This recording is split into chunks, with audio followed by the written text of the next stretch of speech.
बड़ा नहीं था ऐसा नहीं है, बल्कि 0.08% के आसपास वोट शेयर भी था। हाँ। लेकिन इस बार वो इतना महत्वपूर्ण है कि वो नोटिसेबल है, वो बड़ा है और नोटिसेबल है।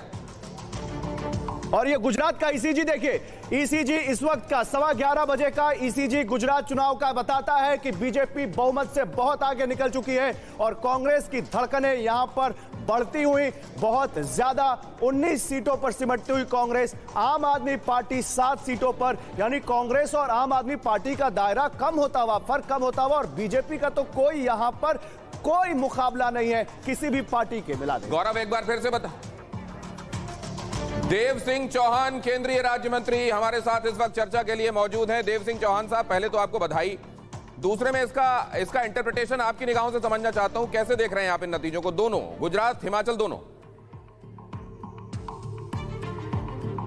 देखिए, गुजरात चुनाव में जैसे कि हम सब जानते हैं कि आदरणीय का ये हिमाचल से और सुंदरनगर से राकेश कुमार 27 साल से जो डेवलपमेंट गुजरात की जनता ने देखा है, अनुभव किया है और जो डेवलपमेंट को समर्थन करते आ रही हैं, तो ये सीधा नतीजा हम देख रहे थे। हम शुरू से डे 1 से बोल रहे थे कि इस बार हम गुजरात के सीट्स के सारे रिकॉर्ड तोड़ेंगे, सारे वोट ऑफ परसेंटेज का रिकॉर्ड भी तोड़ेंगे और सबसे ज़्यादा वोट शेयर के साथ हम इस बार गुजरात चुनाव जीतेंगे। रही बात हिमाचल प्रदेश की, तो हिमाचल प्रदेश में भी हम बहुत सत्ता के करीब हैं, यहाँ तक कि 2-3 सीटों का गैप है, लेकिन बहुत जल्दी हम इस गैप को भी कवर करेंगे और हिमाचल प्रदेश में भी हमारी सरकार बनेगी। सर, गैप बढ़ गया है, गैप बहुत बढ़ गया है। बीजेपी केवल 28 पे है, कांग्रेस 37 पे, मेजॉरिटी से कहीं ज्यादा आगे हुए।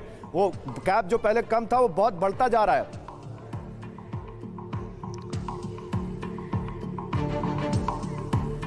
ठीक है, कैसे देखते हैं आप इसको? तो ये ये भी एक लोकतंत्र में जो नतीजा होता है उसका स्वीकार करना होता है। लेकिन आपको ये बताया कि ये हम नतीजे के करीब हैं। ये जरूर है कि हम सरकार बना नहीं पा रहे, जो आप बता रहे हैं इस हिसाब से, लेकिन हम सम्मानजनक, हमारा वहाँ सामना जनता के कांग्रेस के साथ हुआ है और कांग्रेस ये जा रहा है कि गुटबाजी की वजह से ये हुआ है, गुटबाजी की वजह से और रेबल्स की वजह से ये हुआ है, वरना वाकई आप लोग यहाँ भी सेल थ्रू कर सकते थे। लेकिन आपका धन्यवाद करते हुए जरा मैं आगे ले चलूंगा और ये दिखाऊंगा कि स्ट्राइक रेट के हिसाब से चीजें क्या दिखाई दे रही है। गौरव, बिल्कुल, तो देखिए आप जल्दी से यहां पर आपको और विश्लेषण दिखाते हैं। ये नतीजे बहुत ज्यादा बड़े मैसेजेस लेकर आए हैं। आपको पहले गुजरात की बात करते हैं। गुजरात का रिपोर्ट कार्ड देखिए, 94 उम्मीदवार जो है इस बार नए थे, जिसमें से 80 जीते हैं। गुजरात के जमालपुर खड़िया से कांग्रेस के इमरान जीते। ठीक है, ये आकाशवाणी होती रहेगी, लेकिन देखिए बीजेपी की स्ट्रैटेजी काम करती हुई, उन्होंने 94 नए उम्मीदवार दिए और 80 जीते। स्ट्राइक रेट 85% का है, यानी बीजेपी की वो स्ट्रैटेजी नए चेहरों को लाने की, एंटी इनकम्बेंसी फैक्टर कम करने की काम करती हुई। दिनेश, यहां पर ये हम यही बताने की कोशिश कर रहे हैं कि नए चेहरों को मौका देना, मतलब ये कि क्या जो इनकम्बेंट है उसने एंटी इनकम्बेंसी की कार्ड के तौर पर उसको देखा और ये वाकई कांग्रेस के लिए चल गया वाला मामला है। रेबेल नुकसान नहीं कर पाए, नए चेहरे जो हैं उन्होंने सेल थ्रू कर लिया। इधर देखिए जरा, नए चेहरों का रिपोर्ट कार्ड, कांग्रेस का 114 लड़ाए, सिर्फ 6 जीते, हारे 108 और स्ट्राइक रेट देखिए क्या है, 5। मतलब नए चेहरों को ले जाकर जनता के बीच में ले जाकर खड़ा करना ये काम आया नहीं कांग्रेस के लिए, और कांग्रेस जो है वो अपने नए चेहरों के साथ स्ट्राइक रेट में बेहद बेहद बेहद बेहद पीछे। ठीक है, लेकिन ये नए चेहरे बीजेपी में काम कर जाते हैं, कांग्रेस में काम नहीं करते। अक्कू सर, ये क्या है? मतलब समझ में नहीं आ रहा है, ये क्या है? ये या एक ही चेहरा है केवल? नहीं, चेहरा एक ही नहीं है। वहाँ आप उम्मीदवार को ऐसे भी खड़ा कर दो तो क्यों पहले यूपी जाएंगे, कुछ ना हो, उसकी पार्टी की छवि ना हो, उसकी गंभीरता नहीं हो, तो गंभीरता अगर नहीं होगी तो फिर कैसे पार्टी जीतेगी?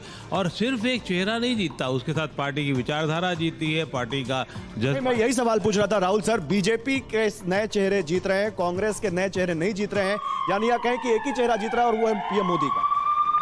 मानना पड़ेगा कि ये है, और ये बात जाहिर हुई कि नरेंद्र मोदी और गुजरात की जनता का जो एक विशेष रिश्ता बना है इतने सालों में, वो न केवल अटूट बना हुआ है, लेकिन लगता है कि उसकी ताकत बढ़ रही है। ये अटूट रिश्ता और ज्यादा आगे बढ़ गया। डिंपल यादव 1 लाख वोट से आगे बढ़ गई, उधर देखिए जरा। और अब चलते हैं डेटा मोचाए के पास, बल्कि चलते हैं हेमंत शर्मा जी वहां मौजूद हैं और उनके साथ प्रतिमा बातचीत करेंगी। बिल्कुल, इस वक्त की ये बहुत बड़ी खबर है। डिंपल यादव 1 लाख वोट